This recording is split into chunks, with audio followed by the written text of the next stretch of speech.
जय हिंद, वंदे मातरम। प्यारे साथियों, आ चुके हैं एक और जबरदस्त नई भर्ती के साथ। कौन सी भर्ती है दोस्तों? यह है एसबीआई में।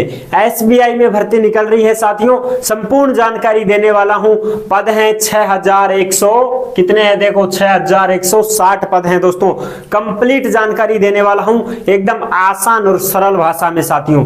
अभी तक आप चैनल से नहीं जुड़े हैं तो यहाँ पे आपको दिख रहा होगा बांसुर रोजगार, आप ही का चैनल है दोस्तों। ये जो काली काली पट्टी दिख रही है, इस पे सब्सक्राइब लिख रखा है, इसको दबा दो। इसको दबा दोगे तो चैनल सब्सक्राइब हो जाएगा, आप हमसे जुड़ जाओगे, हम तुमसे जुड़ जाएंगे। फिर जो भी नोटिफिकेशन आएगी, जो भी नई भर्ती आएगी, तत्काल प्रभाव से आपके फोन में पहुंच जाएगी दोस्तों। तो चलिए शुरू करते हैं। नमस्कार दोस्तों, मैं राजेश गुजर स्वागत करता हूं आप सभी प्यारे साथियों का बांसुर रोजगार के यूट्यूब चैनल में।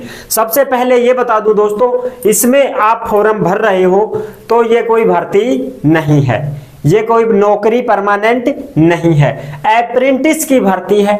अप्रेंटिस का मतलब जानते हो, 1 साल का कोर्स करवाएंगे, उसके बाद डिप्लोमा मिलेगा और घर आ जाओगे, ठीक है। उसके बाद फिर उस डिप्लोमा को दिखा करके आप कोई जॉब ले सकते हो। सरकारी बैंक की कोई भर्ती निकलती है कलरख बाबू की, तो फिर आप उसमें छूट पा सकते हो। ये सिस्टम है दोस्तों। और मैं आपको बता दूं, इसमें वही कैंडिडेट फॉर्म अप्लाई कर पाएगा जो कि स्नातक है। ऐसे नहीं है कि साहब 10वीं 12वीं वाला बिल लगा दें, नहीं, बावड़े मत हो जाना, ठीक है ना, कंफ्यूजन में मत पड़ जाना। जो भी बात है साफ साफ करेंगे, खुली बात करेंगे, ठीक है। चलो शुरू करते हैं। कंप्लीट जानकारी। एसबीआई बैंक भर्ती 2023, पद हैं 6160, अप्रेंटिस की भर्ती है। ऑनलाइन आवेदन है, 1 सितंबर 2023 से शुरू है, लास्ट डेट 21 सितंबर है। एज 20 साल से 28 साल, यानी कि 18 साल वाला 19 साल वाला कोई नहीं भर सकता। पूरम पट 20 साल, 1 अगस्त 2023 को जिस भी भाई बहन की उम्र 20 साल है वो फॉर्म भर पाएगा। लास्ट 28 साल है। डेट ऑफ बर्थ भी दे रखी है इसमें, 2 अगस्त 1995 से 1 अगस्त 2003 के बीच में जिसकी जन्म तिथि पड़ती है वो फॉर्म लगा पाएगा। 1994 जिसकी जन्म तिथि आ रही है फॉर्म नहीं भर पाएगा। 2004 वाला भी फॉर्म नहीं भर पाएगा, ठीक है। इनके बीच में होना चाहिए, जैसे 1995, 1996, 97, 98, 1999, 2000, 2001, 2003 ये सारे फॉर्म लगा सकते हैं। महिला और पुरुष ऑल इंडिया में कोई भी फॉर्म भर सकता है, कोई दिक्कत नहीं है, ठीक है। क्योंकि एसबीआई है, central bank of India, Bharat का है। SC ST को 5 साल की छूट है, 28 में 5 साल की छूट है, ओबीसी वालों को 3 साल की छूट है, ठीक है दोस्तों। यानी कि 28 में हम 5 और जोड़ देंगे तो कितने हो जाएंगे भाई? 28 और 2 30 और 3 43, यानी कि 33 साल। ये लो 33 साल तो SC ST वाले और ओबीसी वाले कितने? 3 साल की छूट है, तो 28 और 2 30 रहेगी 31, यानी कि अब ओबीसी कोई 31 साल का भी कोई है महिला पुरुष तो फॉर्म लगा देगा, और भाई SC ST वाला 33 साल का भी है तो फॉर्म लगा देगा। योग्यता मैंने पहले बता दी, स्नातक हो किसी भी सब्जेक्ट से। ऐसा नहीं है कि साहब मेरे पास तो ये आर्ट है, साइंस है, कॉमर्स, कोई सा भी हो जाए, ऑल सब्जेक्ट। कोर्स की अवधि 1 साल की रहती है। Form fees general OBC EWS के 300 लगेंगे, बाकी सबके 0 रुपए। अच्छा, वेतन भी मिलेगा क्या साहब? और क्या, अरे भाई 1 साल वहां रहोगे, ट्रेनिंग करोगे, काम सीखोगे, तो भाई रहना भी है, खाना भी है, सारी चीजें हैं, तो ये तुमको पैसे देंगे। 15-16 हजार रुपए महीने के महीने आपको वेतन मिलेगा, वजीफा मिलेगा, जिससे आप अपना रहना, खाना, खर्चा पानी ये निकाल लोगे और आपका कोर्स भी हो जाएगा। और जो भी भाई बहन पहले से ही एसबीआई का अप्रेंटिस कोर्स कर चुके हैं, डिप्लोमा ले चुके हैं, वो फॉर्म मत भरना, आपका फॉर्म कोई मान्य नहीं होगा, ठीक है। अच्छा, और केवल एक ही फॉर्म भरना है, ऐसे नहीं सब 2-3 लगा दिया दमादम, नहीं, एक ही फॉर्म भरना है, इस बात का ध्यान रखना। अच्छा, चयन कैसे होगा? चयन तो भाई साहब इसमें तो परीक्षा ले रहे हैं, बताओ यार, ऐसे भी कोई है क्या? अप्रेंटिस है फिर भी इसमें परीक्षा ले रहे हैं, कहीं तुम चक्कर में पड़ जाओ हैं, वैसे ही तुम कंफ्यूज हो रहे हो कि सर वैसे मेरिट लिस्ट पे ले लेंगे कि मेरिट बेस पे नहीं लेंगे आपको। इसमें चयन एग्जाम से हो रहा है, कंप्यूटर बेस्ड टेस्ट होने वाला है, अक्टूबर नवंबर के महीने में होगा 2023 में, और इसमें 100 अंक का 100 नंबर होंगे, 100 पर्सन होंगे 100 नंबर के, 1 घंटे का समय होगा।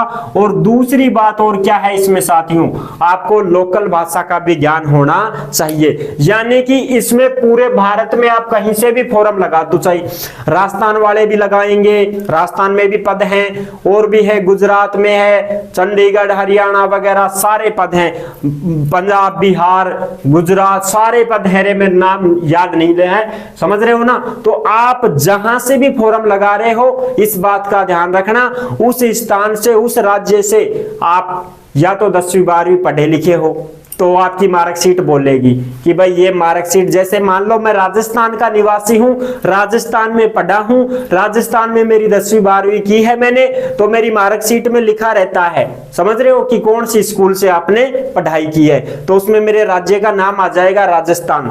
तो उससे वो सहमत हो जाएंगे कि भाई ये राजस्थान में पढ़ा है तो वहां की भाषा भी जानता है। क्लियर बात, तो वो फॉर्म लगा सकते हैं।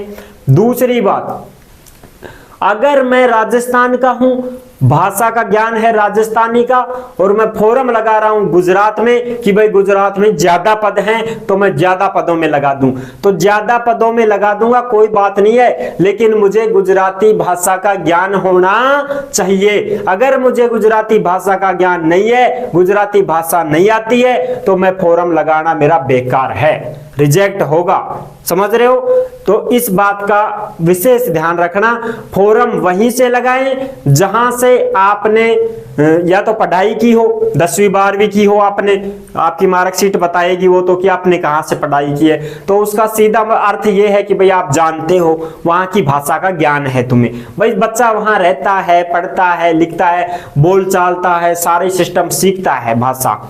और कुछ भाई बहन ये भी कमेंट करेंगे बाद में, ये भी डाउट रहता है कि सर मैं तो राजस्थान का हूं, जैसे मान लो मेरी बुआ हरियाणा में है या पंजाब में है, गुजरात में है, अहमदाबाद है, तो सर मैं तो वहां पढ़ता था, मैं तो हरियाणा में पढ़ता था, अब मैं कहां से लगाऊं। तो हिंदी भाषा लिखी रहती है ऑप्शन में कि भाई हिंदी भाषा का ज्ञान होना चाहिए, तो हिंदी भाषा हरियाणा के ऑप्शन में भी है और कहीं भी ऑप्शन में है कि हिंदी भाषा का ज्ञान होना चाहिए, वहां से आप फॉर्म लगा सकते हैं, कोई दिक्कत नहीं है, ठीक है। क्योंकि हरियाणा में ये सिस्टम है कि भाई उसमें ओब्लिक है हिंदी भाषा, हरियाणवी भाषा, तो आप हिंदी भाषा का ऑप्शन चूज कर सकते हैं, इसको चुन सकते हैं कि मैं हिंदी भाषा का जानकार हूं, फिर आप चाहे कहीं भी पढ़े हो कोई दिक्कत नहीं है, ठीक है, आप फॉर्म लगा सकते हैं। फिर आपका मेडिकल भी होगा नॉर्मल सा, और डॉक्यूमेंट्स वेरिफिकेशन होंगे। टेस्ट तो आपका एक ही होगा, एग्जाम तो आपका एक ही होगा, जिसमें तुम्हारी इंग्लिश भी है, रीजनिंग भी है, समझ रहे हो, ये सिस्टम जीके भी है, ये तुम्हारा एग्जाम एक ही होगा। बाकी तुम्हारी लोकल भाषा का ज्ञान जरूरी है, वहीं से फॉर्म भरना, उसी राज्य से फॉर्म भरो जिस लोकल भाषा का आपको ज्ञान हो। ट्रेनिंग 1 साल की होगी, डिप्लोमा मिलेगा। फिर जैसे गवर्नमेंट बैंक में भर्ती निकलती है भाई कलरक की इन पोस्टों पे, तो आपको छूट मिल जाएगी। अगर आप प्राइवेट बैंक में जॉब करना चाहते हैं कलरक की बाबू की, तो आपके पास ये सर्टिफिकेट रहेगा, आपको तुरंत प्रभाव से चयन कर लिया जाएगा, वहां पे आपको लगा लिया जाएगा, ठीक है, प्राइवेट बैंक में। यदि आप किसी कंपनी में जाना चाहते हैं, उस पे मान लो कोई बैंकिंग वगैरह का काम रहता है ना, वाणिज्य वगैरह का काम रहता है, वो आपको आता है, कंप्यूटर ज्ञान है, सारी चीजें जानते हैं, तो भी आप उस कंपनी में सीधा सिलेक्शन पालोगे अगर ये डिप्लोमा आपके पास होगा तो ठीक है ना दोस्तों। इससे आपको एक फायदा ये होगा कि आप बेरोजगार नहीं रहोगे, कहीं पे भी आपकी इच्छा हो इसी की जॉब के लिए, ऐसा नहीं कि सब और दूसरे क्राइटेरिया में, नहीं भाई, लेवल यही होना चाहिए। बैंक की कर रहे हो तो बैंक वाला सिस्टम, वही काम हो, वही उसी के एरिया में आती हो कोई भी जॉब, तो आप जा सकते हैं और जॉब पा सकते हैं, ठीक है साथियों। तो ये थी इसकी संपूर्ण जानकारी, नोटिफिकेशन हमने आपको दिखा दिया है, जानकारी मैंने आपको बता दी है, कोई दिक्कत नहीं है, कंफ्यूज मत होना, ठीक है ना, किसी के भ्रम में मत आना कि भाई इसमें तो ऐसे है वैसे, कुछ भी नहीं है, जो बात है साफ साफ मैंने आपको बता दी है। फिर भी कोई डाउट हो तो कमेंट कर देना, आपका जवाब दिया जाएगा। तो आई होप आपको ये जानकारी कैसी लगी दोस्तों, अच्छी लगी हो तो वीडियो को लाइक जरूर कर देना। चैनल पर पहली बार विजिट कर रहे हैं तो सब्सक्राइब जरूर कर देना दोस्तों, क्योंकि देश में जितनी भी भर्तियां निकलती हैं तमाम हम आपके साथ शेयर करते हैं और एकदम आसान और सरल भाषा में आपको समझाते हैं। तो ठीक है, फिर मिलूंगा एक और जबरदस्त नई भर्ती के साथ। तब तक के लिए सभी प्यारे साथियों को जय हिंद, जय भारत।